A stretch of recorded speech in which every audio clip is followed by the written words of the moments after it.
Hey guys, welcome back to my channel. My name is Maya if you're new, and today I am so excited to be sharing with you something that just came in, and that is the new White Nights watercolors, the new granulating White Night watercolors. Now, I actually have two more coming in, so hopefully by the end of the editing of this video, I will insert the other ones as well. But basically, I saw these on the White Night website, Instagram. White Night Instagram. There's two more here that I'm waiting on. And I was like, where can we get these in the US? And they kind of weren't really answering. They said, go to our website and see where it's sold. Couldn't find them anywhere. And guess where I ended up finding them? AliExpress. So I saw them on AliExpress and I was so excited. I immediately ordered them. There's multiple different sellers, so make sure you're getting the cheapest one because some are more expensive than the others. So I will link the seller that I used at the time. Hopefully they will not raise the price in the description box. So I am going to open these and swatch them with you so that we can see the new colors in case you are interested in these. So let's get into the video. Okay, so I will be speeding you up for this part, and let me try to zoom in as well. So you can see I'm writing the name and the number.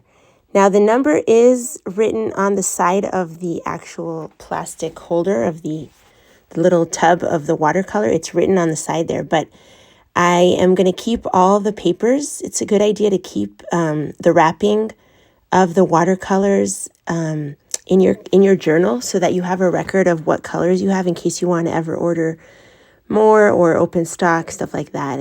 Or if you want to order a set, you want to make sure you don't have doubles. It's always good to have a record. So now I have seen many people swatch granulating watercolors and they are not doing it right. You need to add a ton of water at the end. You could start by swatching it regularly, but after that you need to kind of add more water so that you could see the granulating effect. So that's what I'm doing there. And you could also, if you want to just do wet on wet if you're swatching, but I like to see how it looks regular swatching and then adding a lot of water because that's how I use them in the coloring books. I'll use them regularly. I don't really use wet on wet as much, really if at all, in coloring books. So that's why I'm swatching them this way. Adding water towards the end of the swatch because that's how I use it in the coloring books. If you are not a colorist and you're an artist watching this video and you want to see the colors, you can definitely use wet on wet, obviously, because you are using watercolor paper. As colorists, we don't use watercolor paper. So it's a little different for us, but you could still see the granulating effect towards the end if you wanted to see the colors.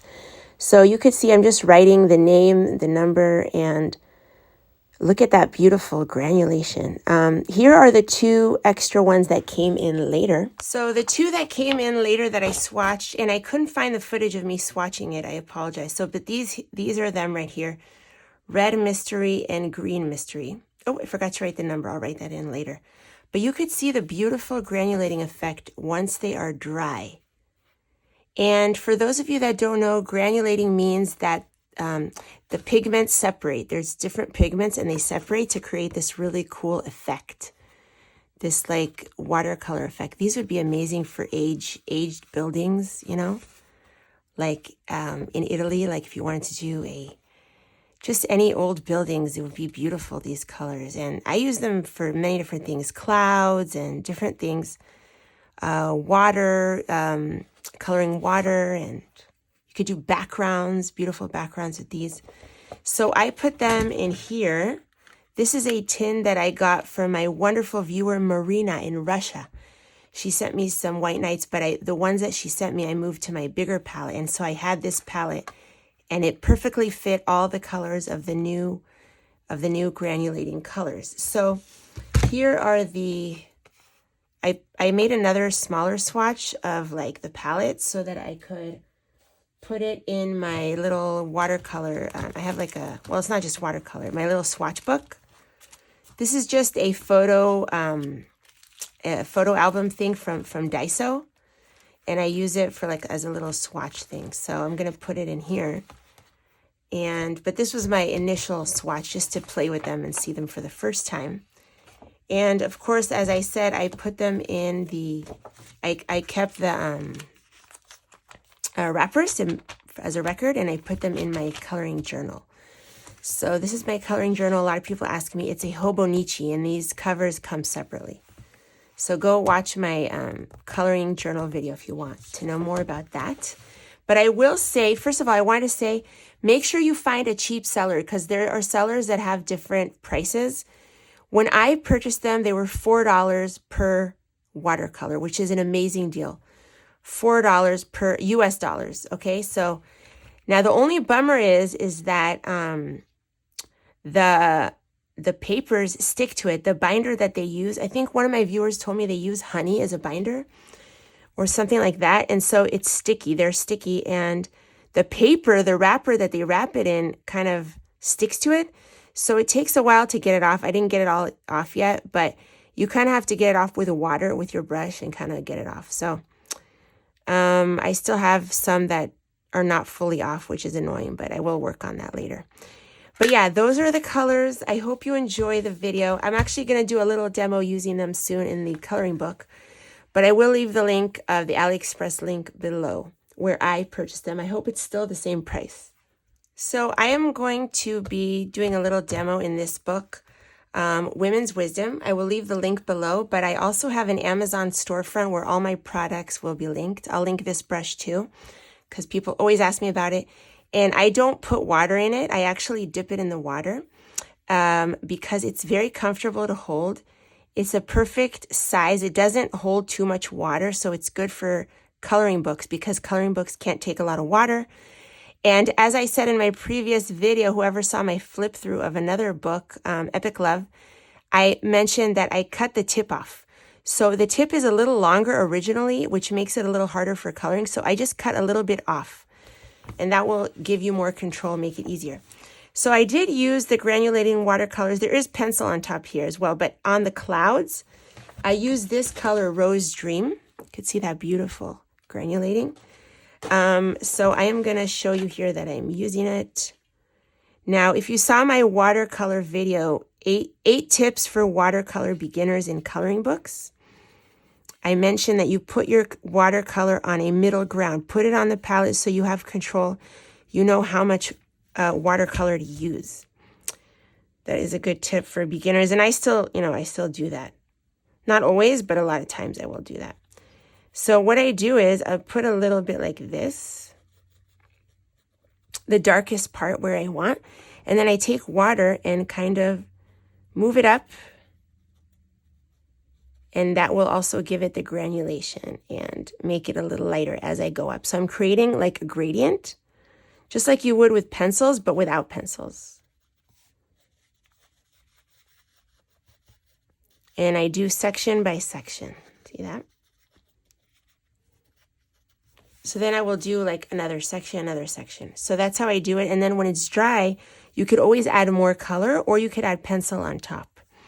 I will probably go in with fine liners as well, but that is kind of like how I do it. So, and I've used granulate. You know what? I'm going to show my other granulating pages in a minute. I'm going to show you some examples of where I used granulating watercolors in my coloring books. So hang on, I'm just going to do one more section here. If you need more water, just take more water. You can also wipe your brush. If you have too much, you can always wipe your brush. And that is like the first layer, and then I build on top of that. So let me go get some more examples. Okay, as with all of my videos about products and stuff, I always try to put in some more added value so that you'll learn a little bit more about coloring or get some more value out of the video, not just about the product. So I'm going to show you some examples of where I used watercolor, like granulating watercolor. So here, even though I have a little bit of oil pastel, metallic oil pastel on top, the entire background, this maroon, is a granulating watercolor. I think it's White Nights, a White Night water granulating. Then I also have here I think this was a Kuretake granulating watercolor.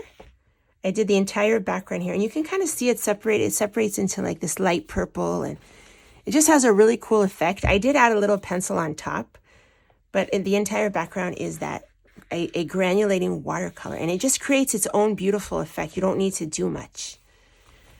You know what I mean? It's very like painterly and cool. If you like that look, and I do, I love that look. So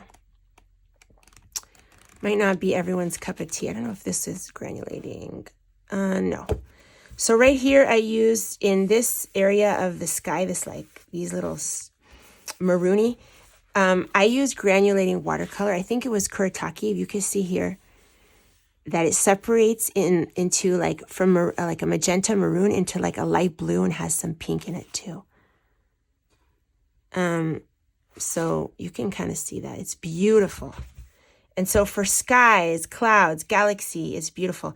I might have used, I don't think this is the blue is not granulating, but it is a watercolor where I added a lot of water because this paper is good paper. And so it creates that effect. But that's another granulating watercolor. I don't know if I have it in another page. Yeah, here too. So in this part of the sky, this is a granulating watercolor. And I didn't do any of those effects. That just happens naturally when you add water. You add more water to the paper when you have the granulating watercolor. It kind of separates and does that by itself. So it looks like a galaxy. You know what I mean? So that is another example. This is the Explorer's Journey. I believe it's out of print. Oh, let me get my other book here. Then I have another example. If I'm going too fast, I apologize. This purple in the background here is also granulating watercolor. And I think also the green inside here. So for the Hannah Carlson books and the backgrounds, granulating watercolors are just really pretty in my opinion. But I also use them here. This is another granulating watercolor. I don't remember what brand. I think it's Kuretake, but I'm not sure.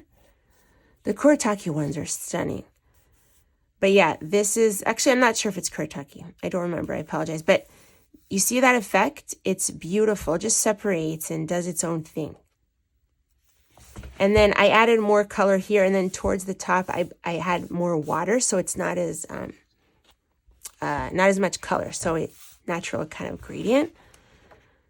I love using watercolor in the Hannah Carlson books.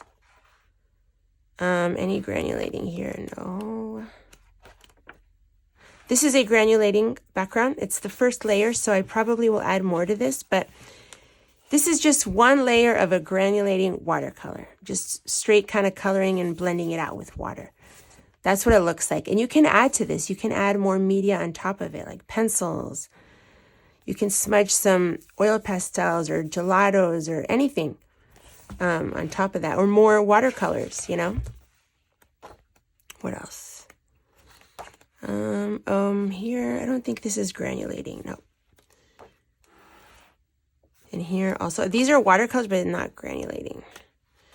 By the way, my favorite watercolors now out of all my watercolors, and I have several, are White Nights. White Nights, if you want to invest in some watercolors, my highest recommendation are White Nights. I love them the most personally. Let me show you, and I will talk about that in my favorites video. Every year I do a favorites video in December of my favorite products for the year. Favorite art supplies. So I will talk about that. Okay, now this is a right here. This is a Holbein granulating watercolors for the ocean, and it kind of creates a beautiful oceany effect because the colors that separate have ocean tones. So these kind of oceany waves were done with granulating watercolors, and I did add pencil on top for more shading and contrast. Always I add pencil on top. This background, I don't know if it's granulating. It looks a little bit, but I'm not sure. I might have added a couple of colors. The top of the background of the ocean here might be granulating. I believe this purple, yeah, the purple hills here are granulating watercolors. I think also his jacket or whatever, his suit. No, but I wanted to show you another one. This one. This is a Holbein granulating watercolor that separates into these beautiful pinks and oranges. And for the Holbein granulating watercolors, I didn't like all of the colors. When I was in Japan, I made a list of the colors that I wanted. And those are the best ones. But my parents are going to Japan, and I might give my dad a list of the extra colors that I didn't get, just because I'm like, it's so cheap in Japan, I should have just gotten it. But they're not all impressive, but this one is. This one is definitely impressive. I don't remember the name, but if you want me to make a video of the better ones, let me know. I can make a video of my favorite Holbein colors for the granulating. But I did use them here, and I did use pencil on top. I did use neon pencils on here and other pencils. So it was a base. It was a base for these clouds. And also these clouds, the base, I based it with a granulating watercolor as well. I think also the hills and his that become his clothes, his cloth. I think I also used granulating there. It's great to use on these bigger images, you know. Here, if I used, I don't remember I don't know if I used on that one. Here, I did not. These are pan pastels and neocolors. Yeah, so those are all my examples of where I use. Well, I have more, but these are the ones that I just kind of pulled from the shelf that I remember that I used. So I hope you enjoyed the video. Thank you so much for watching. And I will leave the links for all of these things in the description. I just set up my Amazon affiliate program thing based on because some of my viewers pushed me to do it. And thank you so much to my viewers who did that. I appreciate you for trying to look out for me. So I just did that, and hopefully, I don't know how it works yet. We'll see. But it's like a tip. You get like a little commission if you use my link.